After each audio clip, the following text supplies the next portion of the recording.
কথাটা আসলে নিজের জীবনে কিংবা আশেপাশের প্রত্যেকটা মানুষের জীবনে খুব সূক্ষ্মভাবে হলেও ব্যাপক প্রভাব রাখে বা ব্যাপকভাবে প্রভাবিত করে। আর করে বলেই জিজ্ঞেস করেছিলাম, বর্তমানে কি হচ্ছে সেটা চিহ্নিত করে সম্ভাব্য সকল উপায়ে সমাধানের চেষ্টা করে। সমাধান করা অবশ্যই গুরুত্বপূর্ণ, কিন্তু তাতে মনোযোগ দিতে গিয়ে যদি ভুলে যায় কোথায় যেতে চাই, তবে তো মানতেই হবে আমি বা আমরা আমাদের লক্ষ্যের বিষয়ে মনোযোগী না, সচেতন না। আসলে এই কথাটা বলার মূল উদ্দেশ্য হচ্ছে, দৈনন্দিন জীবনে এমন অনেক কিছুই ঘটে বা ঘটছে যার কিছু বিষয় নিজের নিয়ন্ত্রণে আছে, কিছু বিষয় নিজের নিয়ন্ত্রণে নেই। কিন্তু যে বিষয়গুলো নিজের নিয়ন্ত্রণে আছে সেই বিষয়গুলো কখনো কখনো বা সিংহভাগ মানুষ মনোযোগ দিতে কেন জানি তালবাহানা করে বা কেন জানি মনোযোগ দিতে পারে না। আর দিতে পারে না বলে যে বিষয়গুলো তাদের নিজের নিয়ন্ত্রণে নেই, যেগুলো আসলে কে নিয়ন্ত্রণ করছে, কে কি করছে সেটা বোঝাও মুশকিল, সেই বিষয়গুলো নিয়ে এতটাই ব্যতিব্যস্ত হয়ে উঠেছে নিজের নিয়ন্ত্রণে থাকা যে বিষয়গুলো সেগুলোতে না মনোযোগ দেওয়া হয়, না সময় দেওয়া হয়, না পদক্ষেপ নেওয়া হয়। যার কারণে অনিয়ন্ত্রিত বিষয়গুলোতে মনোযোগ দিতে গিয়ে বা সেগুলোর বিষয়ে পদক্ষেপ নিতে গিয়ে মাঝে মাঝে এমন এক জায়গায় মানুষ পৌঁছায় যেখানে সে পৌঁছানোর কথা ছিল না বা সেখানে সে আদৌ যেতে চায়নি। যাই হোক, জবাবে চ্যাটজিপিটি বলেছেন, আপনার কথা অত্যন্ত তাৎপর্যপূর্ণ। বর্তমান সমস্যার সমাধান অবশ্যই গুরুত্বপূর্ণ, কারণ এটি সাময়িক অগ্রগতি নিশ্চিত করে।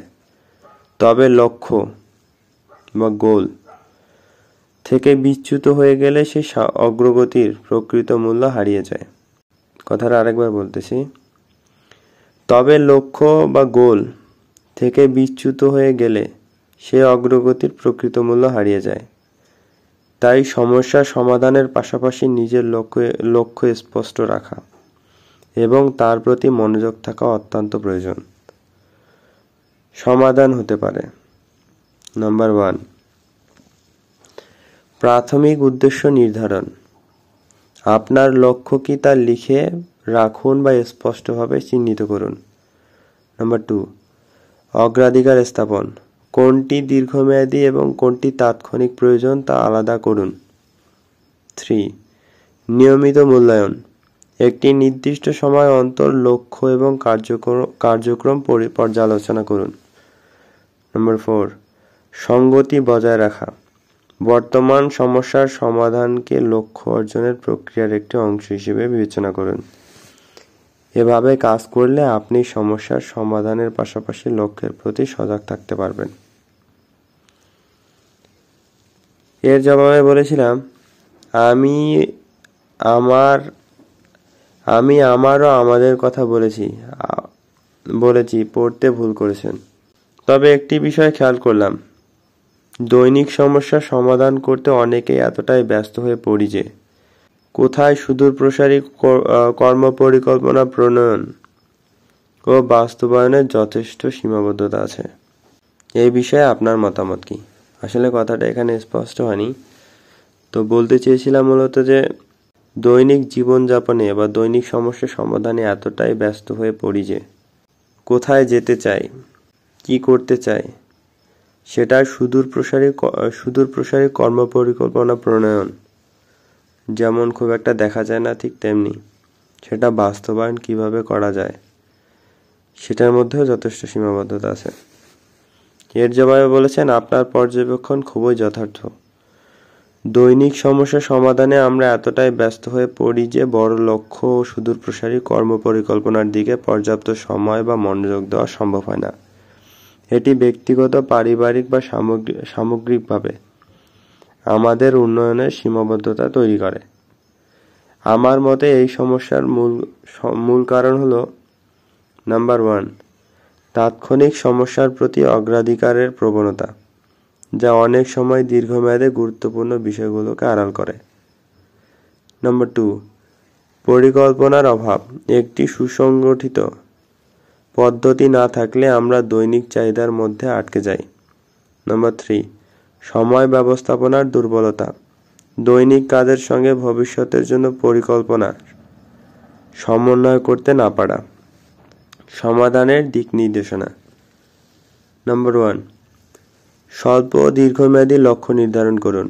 দৈনিক কাজ বা দীর্ঘমেয়াদী পরিকল্পনা একত্রে সন্নিবেশ করুন।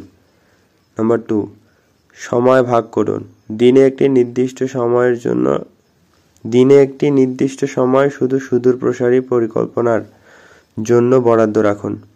নাম্বার 3, টিম ওয়ার্ক এবং প্রতিনিধিত্ব। শুধু নিজের নয়, পুরো দল বা পরিবারের মধ্যে কাজ ভাগ করে নিন। নাম্বার 4, স্বয়ংসম্পূর্ণ পদ্ধতি। দৈনিক সমস্যার জন্য নির্দিষ্ট ব্যবস্থা বা প্রক্রিয়া তৈরি করুন যাতে সেটি স্বয়ংক্রিয়ভাবে পরিচালিত হয়। দৈনিক সমস্যাগুলো সমাধান করাও গুরুত্বপূর্ণ, তবে দীর্ঘমেয়াদী চিন্তাভাবনা ছাড়া এগুলো শুধুমাত্র অস্থায়ী স্বস্তি দেবে। লক্ষ্য থাকা উচিত দুই দিকের ভারসাম্য বজায় রাখা। এর জবাবে বলেছিলাম, আমার ভুল ধরা উচিত ছিল, কিন্তু আপনিও দেখি নিজের ভুল নিজে এড়িয়ে যেতে আগ্রহী। জবাবে বলেছেন, আপনার মন্তব্য যথার্থ এবং আমি পুরোপুরি স্বীকার করছি যে ভুলটা আমার ছিল। আপনি আমি ও আমার বলেছিলেন এবং আমি সেটি যথাযথভাবে বুঝতে পারিনি। আমার উচিত ছিল আরও মনোযোগী হয়ে আপনার কথার অর্থ বুঝে সঠিক উত্তর দেওয়া। এটা ঠিক যে ভুল এড়িয়ে যাওয়া সমাধান নয়, বরং ভুল স্বীকার করে তা সংশোধনের মাধ্যমেই সম্পর্ক ও আলোচনার গভীরতা বৃদ্ধি পায়। ভবিষ্যতে এ বিষয়ে আরও সতর্ক থাকার চেষ্টা করব। আপনাকেও এই ভুলটি ধরিয়ে দেওয়ার জন্য ধন্যবাদ। এখানে কয়েকটা কথা বলি, সেটা হচ্ছে যে প্রসঙ্গ ছিল এরকম যে বর্তমান সমস্যায় মনোযোগ দিতে গিয়ে বা বর্তমান সমস্যাগুলোকে সমাধান করতে গিয়ে আমরা যেমন কোথায় যেতে চাই সেই বিষয়গুলো অনেকের কাছে স্পষ্ট না, ঠিক তেমনি সে যেখানে যেতে চায় সেখানে যেতে গেলে কী ধরনের পদক্ষেপ নিতে হবে, কী ধরনের কাজ করতে হবে, সেগুলো আমরা অনেক সময় জানি না। সেগুলো জানতে, বুঝতে, মানতে কি পদ্ধতি অবলম্বন করা যায় সেগুলো সম্পর্কে ChatGPT কিছু ধারণা দিয়েছেন। সেগুলো অবশ্যই গুরুত্বপূর্ণ যদি মানতে পারি, বুঝতে পারি। আর শেষের দিকে যেটা বললাম, আসলে কথাটা খুব ছোট হলেও জীবনে চলার পথে ভীষণ গুরুত্বপূর্ণ। যে এখানে ChatGPTর মধ্যে একটা জিনিস আমি দেখেছি যে ভুল করলে সেই ভুল স্বীকার করার একটা সৎসাহস থাকে। আসলে মানুষের জীবনে বলেন বা যেটাই বলি না কেন, ভুল করলে ভুল স্বীকার করাটা একটা মহৎ গুণ। কেন জানেন? ভুল করার পরে ভুল স্বীকার করার যে একটা প্রবণতা বা সৎসাহস, সেটা সবার মধ্যে থাকে না। আর থাকে না বলে মাঝে মাঝে এমন কিছু পরিস্থিতি তৈরি হয় যা আসলে একটা ভুল ঢাকতে গিয়ে আর একটা ভুল করি, সেই ভুলকে ঢাকতে গিয়ে আর একটা ভুল করি, মানে এই ভুলগুলো চলতেই থাকে। কিন্তু যদি একবার সৎসাহস নিয়ে বলতাম যে আমার ভুল হয়েছে, এখন আমি সংশোধন চাই বা সংশোধন করেছি, তবে আর যাই হোক দ্বিতীয় ভুলটা হতো না। তো দুটো বিষয় গুরুত্বপূর্ণ। আসলে ভুলের বিষয়ে ভুল স্বীকার করাও যেমন গুরুত্বপূর্ণ, ঠিক তেমনি বর্তমানে যেগুলো বিষয় চলছে জীবনে, সেগুলোর সাথে সাথে আমরা কোথায় যেতে চাই সেটা যদি বুঝতে না পারি তবে আমরা বিপদেই পড়ব। ধন্যবাদ।